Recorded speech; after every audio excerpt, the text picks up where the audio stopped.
vous êtes sur la télévision Isanganiro. Bienvenue à votre rendez-vous du journal dont voici les titres. 4 latrines seulement pour 2000 élèves et le manque d'eau potable rendent l'hygiène très précaire à l'école fondamentale Chibitoke 2 en mairie de Bujumbura, déplore le directeur de cet établissement scolaire. Une situation inquiétante à plus forte raison dans ces jours où s'est déclarée une pandémie de choléra. La Régie des eaux promet de tout faire pour augmenter la quantité d'eau potable fournie. 12 ans, jour pour jour, disparaissait l'emblématique chanteur burundais Jean-Christophe Matata. C'était lors d'une tournée musicale en Afrique du Sud. Un artiste hors pair qui chantait l'amour du prochain et les droits de l'homme dans ses textes. Nous revenons sur son parcours et sa carrière dans ce journal. Les détails, c'est tout de suite après.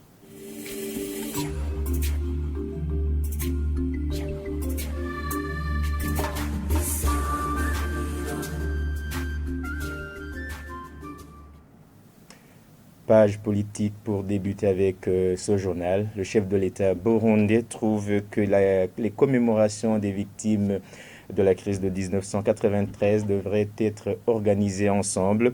C'est ce qu'il a dit ce vendredi lors de l'émission publique animée à partir de la province Kirundo. Il a tenu à préciser que la commémoration des victimes à des dates différentes pour cette période risque de s'aimer des divisions. Suivez. Kubwicanyi bwo 1993 abarundi twese twama tubwibuka twese. Tous les Burundais sans exception commémorent les massacres de 1993. Il existe un monument collectif en mémoire de toute personne tuée le 21 octobre 1993. J'ai été étonné de voir que je suis le seul à déposer une gerbe de fleurs. Pourquoi d'autres familles des victimes n'apportent pas leur gerbe de fleurs alors qu'il s'agit d'un monument collectif? Évitons de s'aimer les divisions en défendant des commémorations individuelles. En ayant un monument collectif érigé à Bujumbura, en mémoire de toutes les victimes des événements du 21 octobre 1993, je suis le seul à déposer une gerbe de fleurs, excepté le mois d'octobre passé où j'ai vu une association d'enfants le faire. Nous n'avons jamais empêché les familles ayant perdu le leur à accomplir ce devoir de mémoire. Privilégier les commémorations individuelles alors que les Burundais ont perdu le leur le même jour, lequel a été accepté, serait le faire dans les divisions. Les séminaristes de Buta le font à une autre date, l'université également. À cette date qu'ils cherchent à déposer les gerbes de fleurs à Kibimba, nous le commémorons tous et nous déposons de gerbes de fleurs. Le pays a perdu ses membres, c'est pour cela que j'invite tout un chacun à observer ce devoir de mémoire.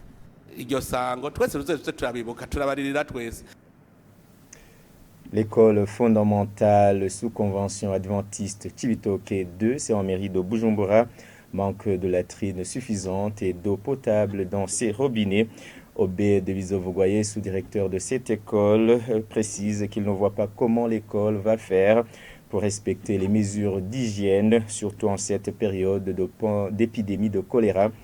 Il signale que l'école dispose de 4 toilettes seulement pour 2000 élèves. Il demande aux autorités administratives d'intervenir pour construire d'autres latrines et d'aider dans l'adduction d'eau sur cet établissement scolaire. Un reportage signé Jean-Marie Mayonga.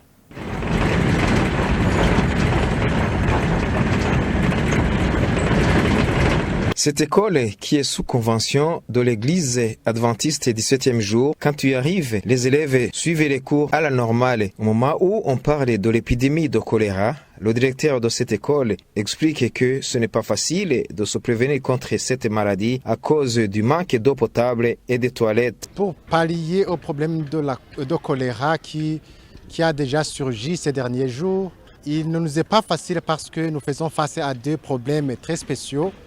Oui, nous avons le kit de lavage des mains, mais nous ne sommes pas bien approvisionnés en eau. L'eau potable n'est pas disponible sur notre institution, car avec le problème des pompes de la Régie des eaux, c'est juste vers 2 heures du matin et que les robinets peuvent donner de l'eau. et que vers 5 heures du matin, on n'a plus d'eau. C'est-à-dire que nous avons un problème sérieux toute la journée. Ce qui serait bon serait que nous aurions au moins des réservoirs aussi grands pour pouvoir approvisionner presque 2000 élèves qui sont sur notre établissement. Et à propos des latrines, c'est aussi un problème sérieux parce que nos lieux d'aisance sont d'abord vieux, comptant que leur usage ne peut plus durer plus d'un mois parce que c'est déjà presque plein. Nous ne voyons même pas comment nous allons gérer le problème. Nous sommes obligés de faire partager 500 élèves par latrine. Et ce n'est pas facile à gérer. Il demande aux autorités administratives de tout faire pour intervenir et à la Régie des eaux de leur fournir de l'eau potable afin de voir comment pallier à cette épidémie. Si on n'a pas d'eau, on n'a pas de latrine, oui, nous essayons de notre mieux, mais vraiment nos solutions ne sont pas vraiment durables. C'est pour cela que nous prions à toute personne qui peut écouter, entendre notre voix, s'il serait capable d'une manière ou de l'autre. L'intervention est vraiment importante. Nous demandons à la Régie des eaux de nous aider à ce que les pompes de Cibitoke aient de l'eau le long de la journée. Et nous prions aussi le ministère de la Santé publique et que peut-être il puisse nous être beaucoup plus proches. Et aussi peut-être le ministère de l'Éducation qui est notre hiérarchie et aussi de nous aider à plaider pour que 2 problèmes majeurs puissent être épuisés. Cette école compte aux environs 2000 élèves qui partagent 4 latrines, ce qui est un problème pour se prévenir contre l'épidémie de choléra. En réaction, la Régie des eaux dit que l'installation de nouvelles bornes fontaines et le non-paiement de l'eau utilisée pendant cette période où sévit l'épidémie de choléra en mairie de Bujumbura sont quelques-unes des mesures prises. Jean-Albert Manigomba, directeur général de cette société, reconnaît que la quantité d'eau distribuée en mairie de Bujumbura reste insuffisante, mais que tout est en train d'être mis en œuvre pour remédier à la situation. Suivez. Hier, une équipe composée par la Régie des eaux, le Croix-Rouge, mais aussi des agents de la mini-santé, ont circulé dans les communes où on a déjà remarqué les cas de choléra. Nous avons décidé alors d'augmenter les bonnes fontaines dans les quartiers de Kinama, Kamenge, mais aussi de Buyenzi. Et on a aussi pris l'initiative de donner l'eau gratuitement. C'est pour lutter contre le choléra. La Régie des eaux est à l'œuvre. Nous allons faire tout le mieux possible pour augmenter la production. Comme vous le savez, la production que nous avons maintenant ne correspond réellement à la population qui se trouve ici à Bujumbura. Comme vous le savez, nous avons une station de pompage qui est le principal, qui nous donne à peu près 80% de l'eau qu'on utilise ici à Bujumbura. C'est la station SP1, qui se trouve à la radio, à côté de la radio nationale. Mais d'après les projections, cette station allait distribuer de l'eau jusqu'en 2005. Mais la population a augmenté. Et la Régie des eaux, le gouvernement n'a pas suivi le même rythme parce que vous savez bien l'état que nous avons passé, l'état de guerre. Mais maintenant, on est en train de faire tout le possible pour attraper le temps perdu.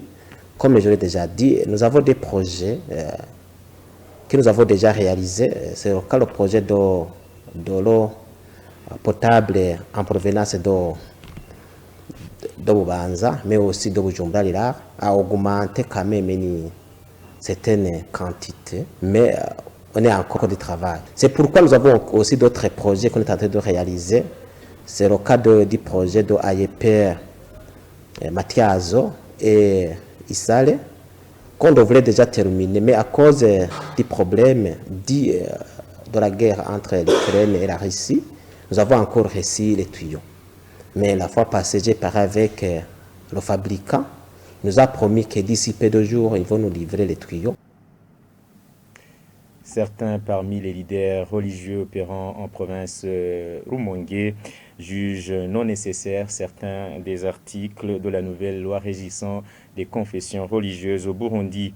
Dans une réunion avec le gouverneur de cette province ce lundi, ils évoquent notamment la déclaration de leur compte bancaire au ministère de tutelle.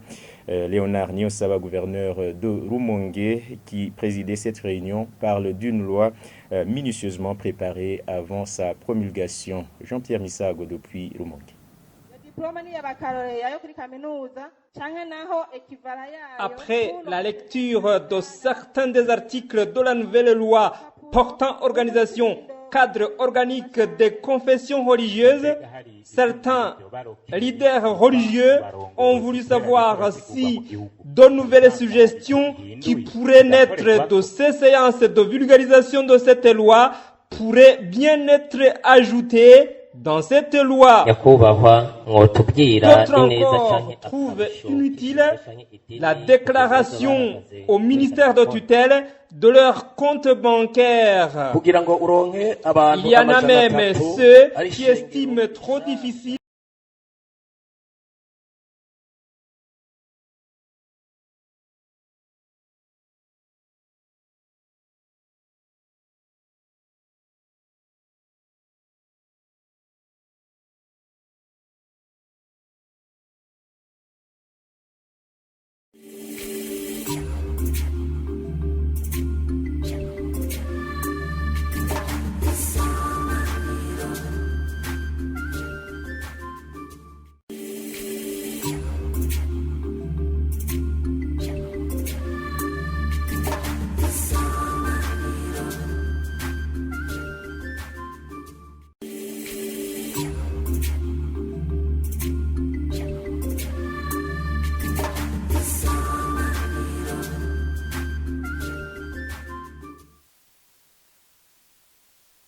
Problème technique.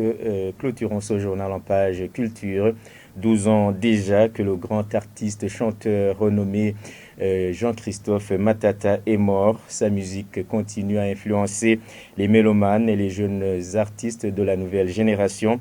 Une musique avec des messages basés surtout sur l'amour du prochain, les droits de l'homme, en particulier celui de la femme.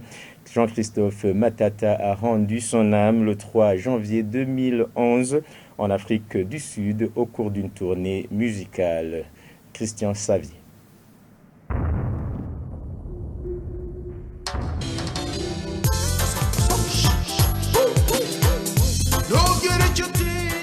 Jean-Christophe Matata était un artiste burundais, auteur, compositeur, interprète qui est né le 21 octobre 1960, chanteur de zouk, reggae, afrobeat et musique moderne d'inspiration traditionnelle en kirundi, swahili, français et anglais. Il a été dans plusieurs orchestres comme Mihiko en 1979 et African Hill Band dont il était leader. Il s'est installé au Rwanda en 1986 où il sort son premier album Amasakunda qui a eu un très grand succès.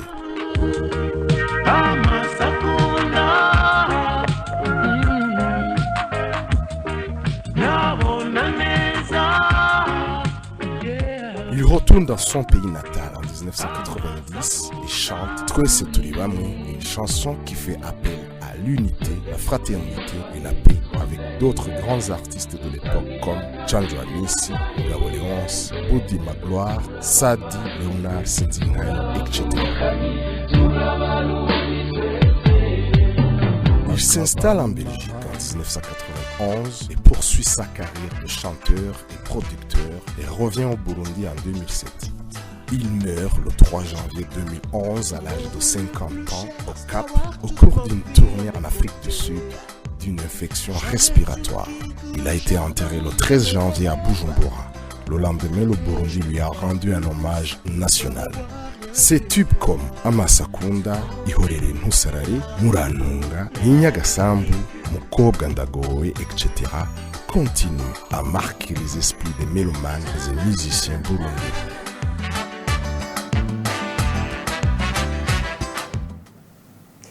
Eh bien, ainsi s'achève ce journal. Merci de nous avoir suivis. Bonne suite des programmes sur votre télévision. Au revoir.